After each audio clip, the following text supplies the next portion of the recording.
ناموس محمد عربی پر صلی اللہ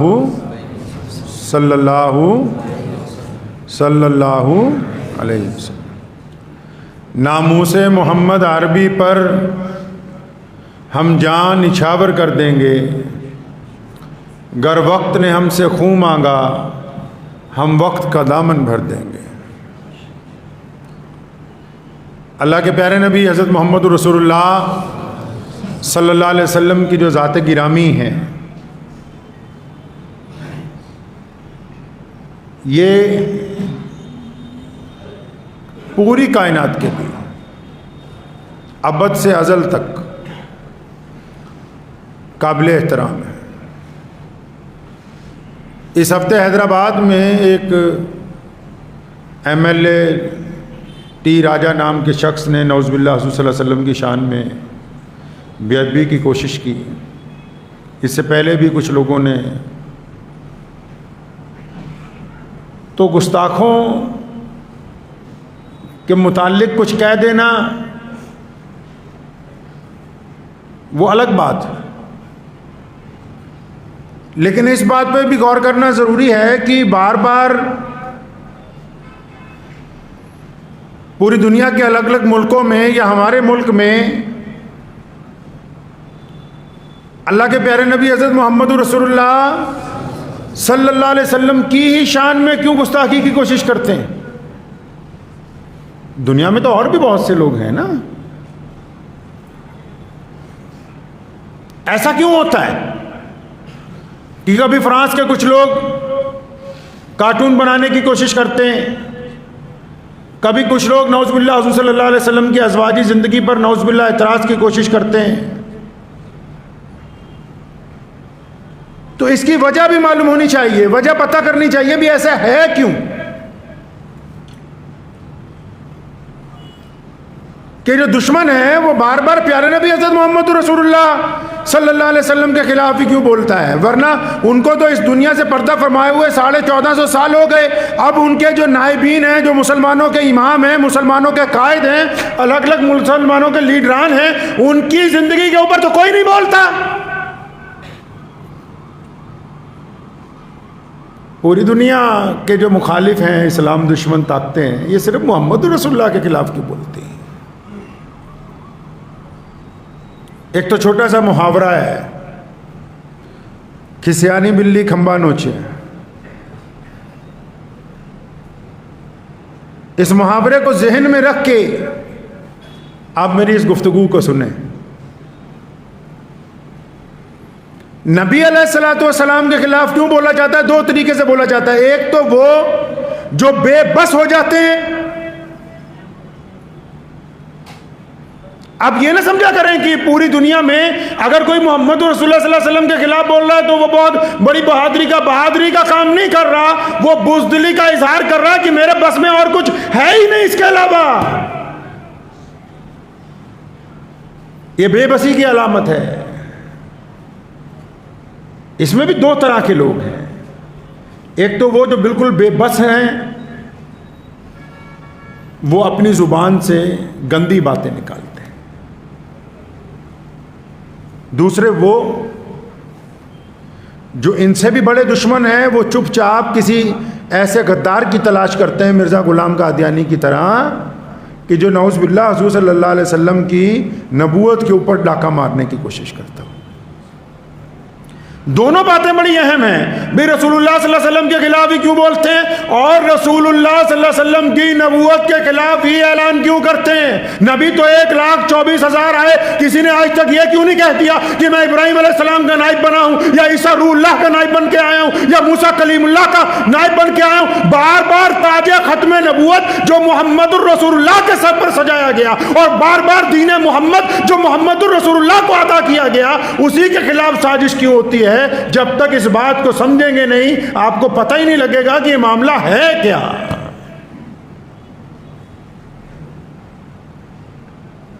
کوئی بھی اٹھا حضور اکرم صلی اللہ علیہ وسلم کے خلاف بول دیا۔ اس بات کو دیکھنے کے لیے ہمیں 1450 سال کے پہلے جو دنیا تھی وہاں اس کی منظر کشی کرنی ہوگی، پیچھے جانا ہوگا۔ کیونکہ دنیا میں قانون دو ہی ہیں، تیسرا نہیں ہے.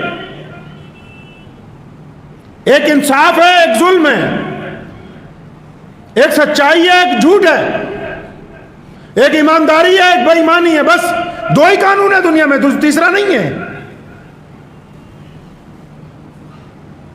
پیچھے چلتے ہیں 1450 سال پہلے. مکہ ہے، مکہ مکرمہ کی زمین پر ایسے لوگ رہتے ہیں کہ بیٹی پیدا ہوتی ہے تو اس کو ریت میں دبانے کے لیے جاتے ہیں کہ کل کو کسی کو داماد بنانا پڑے گا. کئی بڑے بڑے بادشاہ پیچھے ہٹ گئے عرب سے کہ یہاں تو راج بھی نہیں کیا جا سکتا، یہ آپس میں بہت لڑتے ہیں. ذرا سی بات پر انسانوں کا قتل ہوتا ہے. مکے سے تھوڑا آگے چلے جائیں، یشرب جس کو آج مدینۃ النبی کہتے ہیں صلی اللہ علیہ وسلم، یہودیوں کا قبضہ ہے. شادی کسی کی بھی کرو، دلہن یہودیوں کے یہاں پہلے جائے گی، چودھریوں کے وہاں رہے گی ایک ہفتہ. ظلم ہے، لوگ روتے ہیں، بے بس ہیں.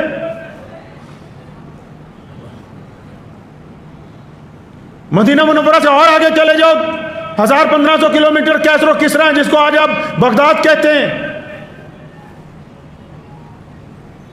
بادشاہ ہیں، فوج بنائی ہوئی ہے،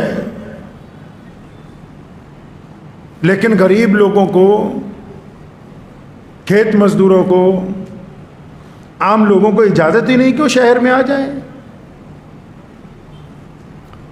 عبادت گاہیں ہیں ان کے پاس، مکے میں بھی عبادت گاہ ہے. ابو جہل کیونکہ اپنے آپ کو کہتا کہ میں بڑے اونچے خاندان کا ہوں، عتبہ کہتا میں بڑے اونچے خاندان کا ہوں. بلال کیونکہ کالے ہیں، حبشی ہیں، اس لیے ابو جہل، عتبہ اور ولید تو بیت اللہ میں جا سکتے ہیں، بلال بیت اللہ میں نہیں جا سکتا. رضی اللہ تعالیٰ. کیسر و کسرا سے اور آگے چلے جائیے،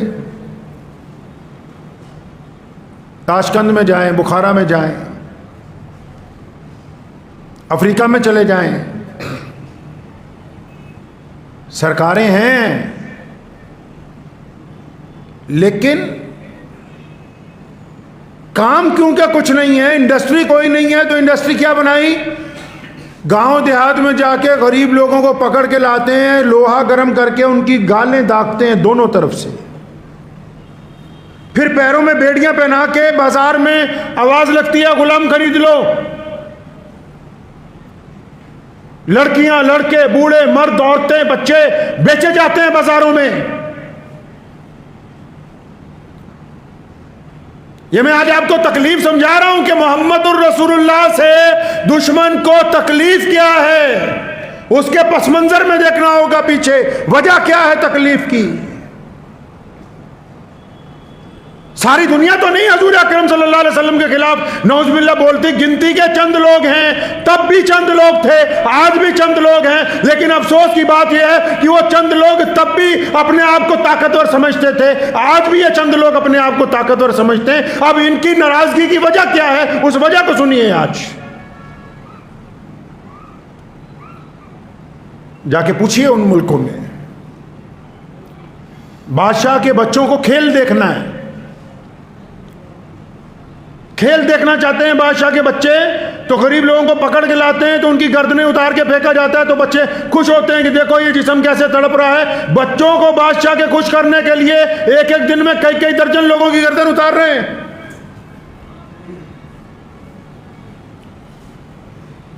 یہ دنیا کے اس وقت کے حالات ہیں جب محمد رسول اللہ بھی آئے نہیں تھے. اپنے آپ کو سب سے پرانی تہذیب کہنے والے چائنا کے وہ بڑے بڑے پرانے قدیم محلات کے مالک، وہ کہتے ہیں کہ صرف اعلیٰ نسل والے ہی یہاں پر آ سکتے ہیں، غریب کو تو اس سڑک پہ بھی چلنے کی اجازت نہیں تاکہ سڑک گندی نہ ہو جائے، وہ نیچے کھیت کی پگڈنڈی کے اوپر اپنا سفر طے کرے، سڑک پر نہ چلے.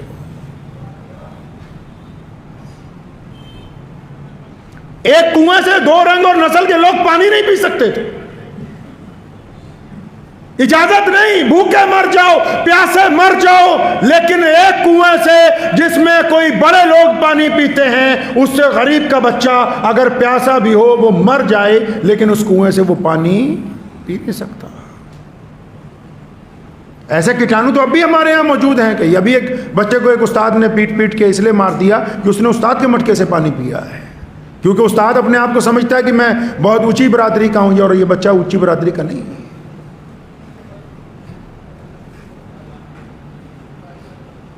نبی علیہ الصلوۃ والسلام کے آنے سے پہلے کھیت میں جو مزدور کام کرتا ہے وہ اگر روٹی مانگتا ہے اپنے مالک سے، مالک روٹی نہیں دیتا، اور وہ ہمت کر کے، کوئی ایک آدھا ہمت والا بندہ ہوتا ہے، کوئی سوجوان بندہ ہوتا ہے، وہ ہمت کر کے اگر کوتوال تک جاتا ہے اور کہتا ہے میرا مالک مجھے کھانا نہیں دیتا، تو کوتوال اس کو تحریری طور پر لکھ کے بتاتا ہے کہ کیونکہ تم غریب ہو، تمہاری نسل غریب ہے، تمہارا رنگ کالا ہے، تم تو انسانوں کی کیٹیگری میں آتا ہی نہیں ہے، تمہارے مالک کی مرضی تمہیں کھانا دے یا نہ دے، ہم اس میں کچھ نہیں کر سکتے۔ پوری دنیا میں آج کئی لوگ جو اسلام کے مخالف ہیں اور صرف واٹس ایپ یونیورسٹی کے اسکالر ہیں، صرف فیس بک کی یونیورسٹی کے مخالف ہیں، وہ سمجھتے ہیں کہ پوری دنیا میں اسلام کیسے پہنچ گیا، ہر ملک میں ہر رنگ اور نسل کے لوگوں میں اسلام کیسے پہنچ گیا۔ تو ان کو محمد رسول اللہ کی سیرت پڑھنی ہوگی۔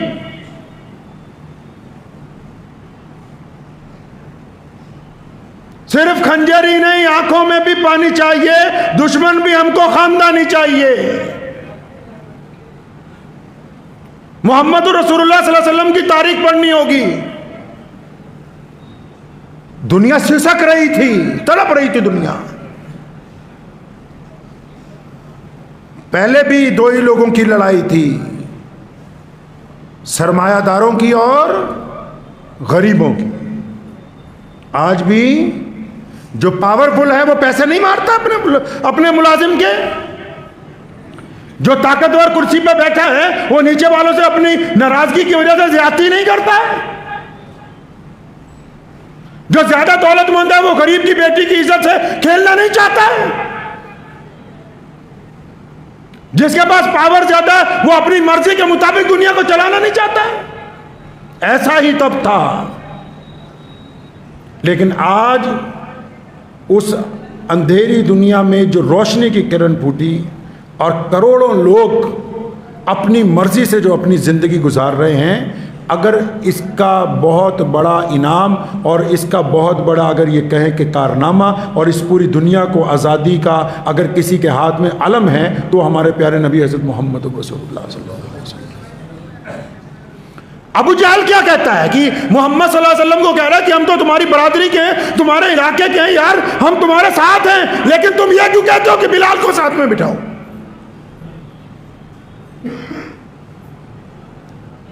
نبی علیہ الصلوۃ والسلام نے جب تشریف لائے تو اس بات کا اعلان کر دیا کہ اب ہم ملاوٹ ختم کر دیں گے، اب دوگلاپن نہیں ہوگا۔ محمد رسول اللہ نے جب ایک خدا کی وحدانیت کے اعلان کیا اور جب بتایا کہ اللہ کے رسول بن کے آیا ہوں، صحابہ نے پوچھا یا رسول اللہ اب کیا کرنا ہے؟ فرمایا پوری دنیا کے انسانوں کو برابری کا درجہ دینا ہے۔ اب بس یہ جو انقلابی قدم اٹھایا نا تو پوری دنیا کے جو سرمایہ دار تھے جن نے چودھری سی نا انہوں نے ٹھڈ چ درد ہو گیا کہ گورے اور کالے ہوں ایک برابر، ان کے پیٹ میں درد ہو گیا۔ صرف یہاں نہیں پوری دنیا میں، وہ کیا یہ کیسے ہو سکتا ہے کہ سارے انسان برابر ہو جائیں؟ تاریخ اٹھاؤ، آپ دنیا کی تاریخ پڑھو، اسلام کی نہیں وشو کا اتہاس پڑھو۔ محمد رسول اللہ صلی اللہ علیہ وسلم نے بنیاد رکھی انسانی برابری کی، محمد رسول اللہ نے بنیاد رکھی انسانی مساوات کی، محمد رسول اللہ نے بیٹی کو اللہ کی رحمت بتایا، محمد رسول اللہ نے اپنے مذہب میں رہتے ہوئے دوسرے کے مذہب کے احترام کا سلیقہ دنیا کو عطا کیا، محمد رسول اللہ نے قاضی کی عدالت میں بیٹھ کر اپنے ہی ہم مذہب لوگوں کے خلاف حق اور انصاف کا فیصلہ سنا کے دنیا کو بتا دیا کہ دنیا جو ہے وہ انصاف پر چلنے والی ہے، ظلم کے اوپر چلنے والی نہیں ہے۔ تو اس وقت جن کو تکلیف ہوئی، ابو جہل کو، عتبہ کو، ولید کو، عبداللہ بن جدان کو، مسلمہ کذاب کو، ایران کے بادشاہ پرویز کو، پھر انگلستان کی رانی ملکہ الزبتھ فرسٹ کو، اس تکلیف کی وجہ یہی ہے کہ محمد رسول اللہ.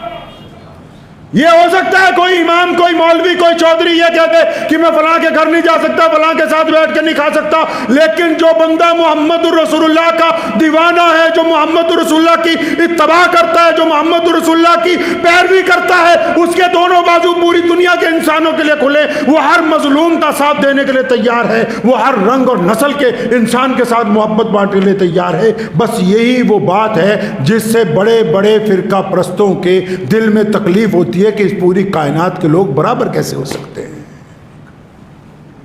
یہ وجہ ہے، بنیادی وجہ ہے کہ رسول اللہ صلی اللہ علیہ وسلم نے نظام عالم کے ساتھ ٹکر لی ہے.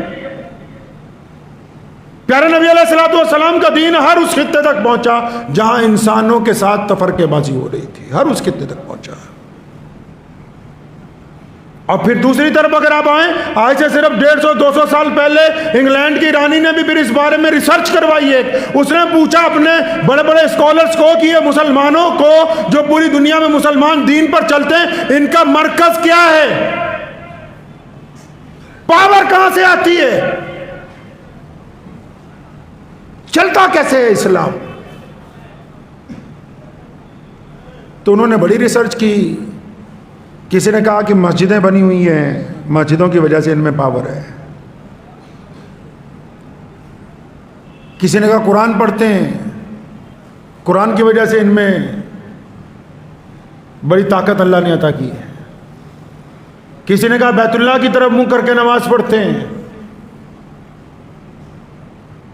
ہر بندے نے اپنے اپنے لحاظ سے، لیکن جب فائنل رپورٹ تیار ہوئی تو حیرت انگیز بات نکل کے یہ سامنے آئی کہ مسلمانوں کی پاور سٹیشن مسجدیں نہیں ہیں. قرآن پاک کی صرف تعلیم کے ساتھ مسلمان جو ہے اسلام پر قائم نہیں، صرف بیت اللہ کی طرف منہ کرنے کی وجہ سے مسلمان اسلام پر قائم نہیں. یہ ساری جزوی چیزیں ہیں. اصل پاور مسلمانوں کے پاس محمد الرسول اللہ صلی اللہ علیہ وسلم سے عشق ہے. کہا نا کسی نے نماز اچھی، روزہ اچھا، حج اچھا، زکوٰۃ اچھی، مگر میں باوجود اس کے مسلمان ہو نہیں سکتا نہ جب تک کٹ مروں میں خواجہ بطحا کی حرمت پر. خدا شاہد ہے کہ کامل میرا ایمان نہیں ہو سکتا. پتہ لگا کہ مسلمانوں کی تو رسول اللہ نے خود کہہ دیا تھا نا. صحابہ سے پوچھا کہ افضل مسلمان کون سے ہوں گے؟ صحابہ نے کہا یا رسول اللہ انبیاء. فرمایا وہ تو اللہ کے رسول بن کے آئے. پھر فرمایا ہم صحابہ. فرمایا تم تو میرے پیچھے نماز پڑھتے ہو. پھر فرمایا کہ کون سے لوگ افضل ہوں گے؟ صحابہ نے فرمایا یا رسول اللہ آپ بتائیں. فرمایا میرے صحابہ وہ لوگ جو ہمارے بعد، پھر ان کے بعد، پھر ان کے بعد دنیا میں آیا کریں گے. حدیث کا مفہوم بتاتا ہوں کہ جنہوں نے ابو بکر کو نہیں دیکھا ہوگا، عمر، عثمان اور علی مرتضیٰ کو نہیں دیکھا ہوگا، جنہوں نے خالد بن ولید کی شجاعت نہیں دیکھی ہوگی، ابو عبیدہ بن جراح کو نہیں دیکھا ہوگا، اور جنہوں نے خود محمد رسول اللہ کو نہیں دیکھا ہوگا، لیکن ان کو رسول اللہ سے اتنا پیار ہوگا کہ رسول اللہ کی شان و عظمت کے لیے اپنی قربانی دے دیا کریں گے وہ لوگ. اب جب انگریزوں کو پتہ لگا کہ اچھا مسلمانوں کی پاور سٹیشن تو محمد الرسول اللہ ہے، تو دشمن کیونکہ ہٹتا نہیں ہے کبھی، تو اس نے پھر اور طریقہ نکالا. اس نے کہا کچھ ایسے بے ایمان لوگوں کو اکٹھا کرو جو نعوذ باللہ محمد رسول اللہ کی جگہ نبوت کا اعلان کرتے ہیں. میں نے پہلے بات کہا نا کہ اور بھی تو نبی آئے دنیا میں، کسی کی نبوت کے متعلق بعد میں کسی نے کوئی اعلان نہیں کیا. محمد رسول اللہ صلی اللہ علیہ وسلم کی نبوت کے خلاف ہی سازش کیوں ہے؟ مرزا غلام قادیانی جیسے مرتد پیدا ہوئے، انگریز کے پٹھو جنہوں نے اس ملک کے ساتھ غداری کی اور انگریز کی وفاداری کا دم بھرا. مقصد کیا تھا؟ مقصد یہ تھا کہ مسلمان نعوذ باللہ محمد رسول اللہ صلی اللہ علیہ وسلم کا دامن چھوڑ دیں. اس بات کو بالکل ذہن نشین کر لیں. اگر دنیا میں کہیں گستاخی ہوتی ہے، کوئی بہت بڑا کارنامہ نہیں ہے. ہر ایک بات پر ہمارے ایمان میں اضافہ ہوتا ہے. مسلمان اپنے نبی علیہ الصلوۃ والسلام کی ہو بہو اتباع کرتے ہیں. کیوں؟ کیونکہ ہماری رگوں میں جو خون چل رہا ہے، اس خون کے اندر محمد رسول اللہ کی محبت زندہ ہے. ہم اس وقت تک مسلمان ہیں جب تک ہم اپنے ماں باپ سے زیادہ، بھائی بہنوں سے زیادہ، اپنی مال سے، اپنی اولاد سے زیادہ اللہ کے پیارے نبی حضرت محمد رسول اللہ صلی اللہ علیہ وسلم سے عشق نہیں کرتے، اس وقت تک ہم مسلمان نہیں ہوں گے۔ اگر مسلمان ہیں تو اس کا مطلب ماں باپ سے بڑھ کر رسول اللہ سے پیار ہے، ماں باپ سے بڑھ کر رسول اللہ سے عشق ہے، اولاد سے بڑھ کر رسول اللہ سے عشق ہے۔ اللہ کے نبی صلی اللہ علیہ وسلم سے جو عشق کیا جاتا ہے نا، اس کی دلائل نہیں ہوا کرتی، باقی چیزوں کی دلیلیں ہوتی ہیں، عشق رسول پاک صلی اللہ علیہ وسلم کی دلیلیں نہیں طے کی جاتی۔ یہ اللہ تعالیٰ نے نظام بنایا کائنات میں، دونوں وجوہات ایسی ہیں۔ رسول اللہ کے خلاف بولا بھی اس لیے جاتا ہے کہ صرف رسول اللہ صلی اللہ علیہ وسلم ایک ایسی ذات ہیں جو پوری کائنات کے لوگوں کو برابری کا درجہ عطا فرماتی۔ رسول اللہ صلی اللہ علیہ وسلم کی نبوت کے خلاف بھی سازش اس لیے کی جاتی ہے کہ پورے اسلام میں صرف محمد الرسول اللہ ہی ہیں جو دیوبندیوں کے بھی، بریلویوں کے بھی، شیعوں کے بھی، سنیوں کے بھی، انصاریوں کے بھی، پٹھانوں کے بھی، جتنے مرضی تم اسلام کے ٹکڑے کرنے کی بات کر لو، لیکن جب محمد الرسول اللہ صلی اللہ علیہ وسلم کا نام آئے گا، یہ 200 کروڑ مسلمانوں کے دل ایک ساتھ دھڑکیں گے، ان کی دھڑکن کو کوئی توڑ نہیں سکتا ہے، جتنے مرضی مسلک بنا لو۔ یہ رسول اللہ صلی اللہ علیہ وسلم کے ساتھ عشق کا تقاضا ہے۔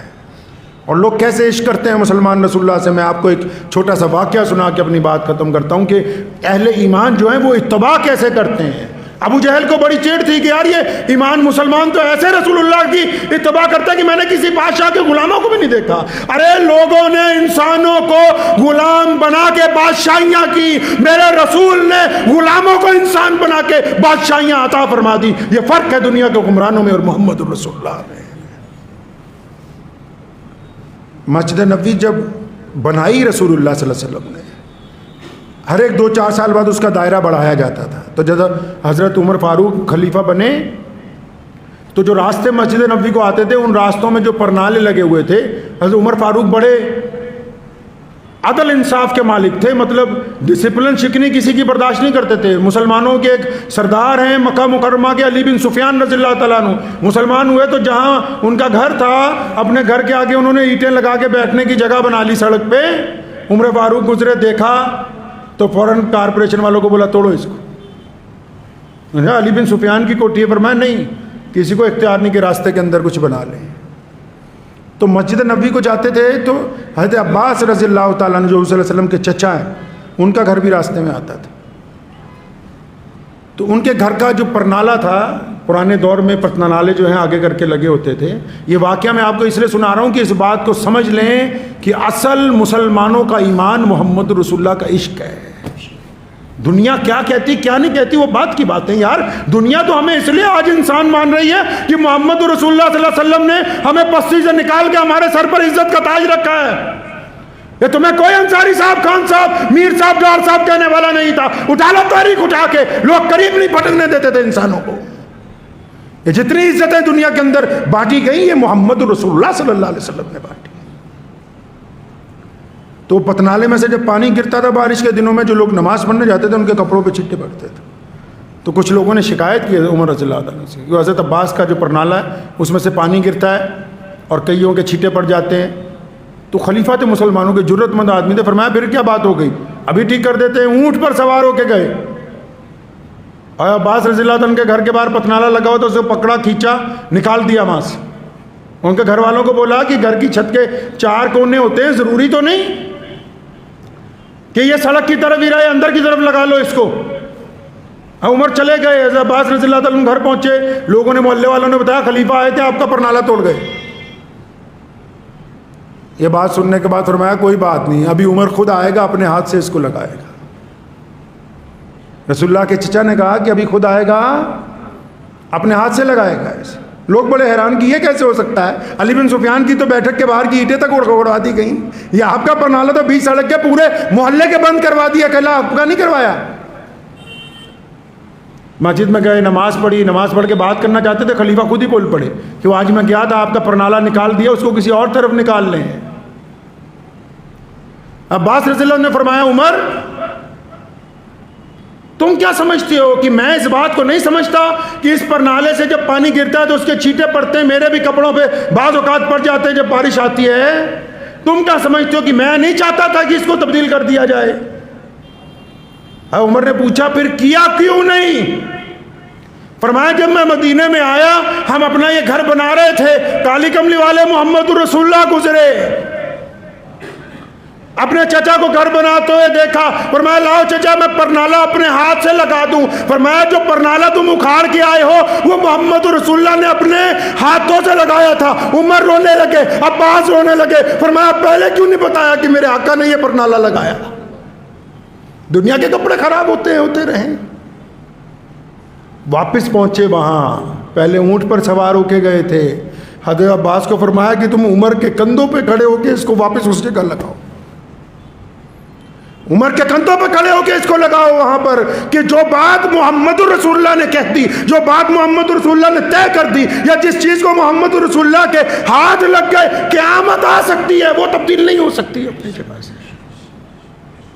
میں مانتا ہوں بہت ساری طاقتیں وہ یہ سمجھتی ہیں کہ ہم وقتاً فوقتاً شاید ایسی حرکتیں کر کے کسی کو ڈرا سکتے ہیں۔ نہیں، جو محمد رسول اللہ کے دیوانے ہوتے ہیں ان کا ایمان اور بڑھ جاتا ہے، ایمان بڑھ جاتا ہے۔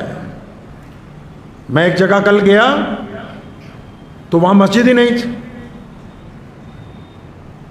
تو میں نے ان سے پوچھا مسجد نہیں؟ وہ کہتے جی یہاں بنانے نہیں تھی۔ کوئی بات نہیں ہے، کوئی بڑا مسئلہ نہیں ہے، بہت ساری جگہ ہو جاتا ہے۔ لیکن جس بات کو دیکھ کے مجھے انتہائی خوشی ہوئی، مطلب 4 جگہ میرا رکنا ہوا، 4 مختلف گاؤں میں، ہر ایک گاؤں میں ہر ایک گھر کے اندر ایک ایک امام مجھے ملا۔ میں نے ان کو پوچھا یہ کس لیے رکھا ہے؟ انہوں نے کہا محمد رسول اللہ کا حکم ہے نماز پڑھنا ہے، مسجد نہیں بنتی تو کیا ہوا، ہم اپنے گھر کو مسجد بنا کے اس میں نماز پڑھتے۔ دنیا کی طاقتیں اسلام کے نظام کو متاثر نہیں کر سکتی ہیں۔ یہ عمارتوں پر نہیں چل رہا ہے دین، خام خیالی ہے کسی کی، یہ دولت پر نہیں قائم، یہ پیسوں سے نہیں چلتا ہے دین۔ یہ محمد رسول اللہ کا نظام در و دیوار کا محتاج نہیں ہے، یہ دلوں کا سودا ہے، اور جس نے محمد رسول اللہ صلی اللہ علیہ وسلم سے دل کا سودا کر لیا، پوری دنیا کی طاقت مل کے بھی اس دل کو خرید نہیں سکتی، کیونکہ اس کے دل میں لا الہ الا اللہ محمد رسول اللہ صلی اللہ علیہ وسلم کی دولت اتر گئی ہے۔ دعا کیجئے کہ اللہ تعالیٰ ہمارے ایمان کو اسی طرح قائم اور سالم رکھے، محمد رسول اللہ صلی اللہ علیہ وسلم کی اداؤں کی اتباع کرنے والا، اللہ کے رسول کی پیروی کرنے والا اللہ تعالیٰ ہمیں بنا دے۔ ہمیں غیروں سے کوئی گلہ نہیں ہے، ہم تو بس اپنے آپ کو درست کرنا چاہتے ہیں۔ اسلام کی بڑی خوبی، اسلام نے کبھی کسی مذہب کے خلاف کوئی بات نہیں کی۔ ہم آج بھی یہ چاہتے ہیں کہ ہم اپنے طریقے کے اوپر صحیح طرح عمل کرنے والے بن جائیں، ہمیں کوئی پرواہ نہیں کسی کی۔ اس لیے ہمیشہ یاد رکھا کریں، جو فیس بک اور واٹس ایپ یونیورسٹی کے کئی بڑے بڑے فتوے باز ہیں، مجھے ایک صاحب کا فون آیا فلاں معاملہ ہو گیا اس پہ کچھ نہیں بولا فلاں، ہر ایک معاملے پر بولنے کی بجائے پہلے یہ دیکھیں کہ جس زمین پر آپ رہتے ہیں یہاں آپ نے رسول اللہ کی اتباع کے متعلق کیا کیا ہے۔ خود دین کے اوپر قائم رہیں گے تو انشاءاللہ اللہ کی طرف سے نصرت بھی آئے گی، اللہ کی مدد بھی آئے گی۔ وآخر دعوانا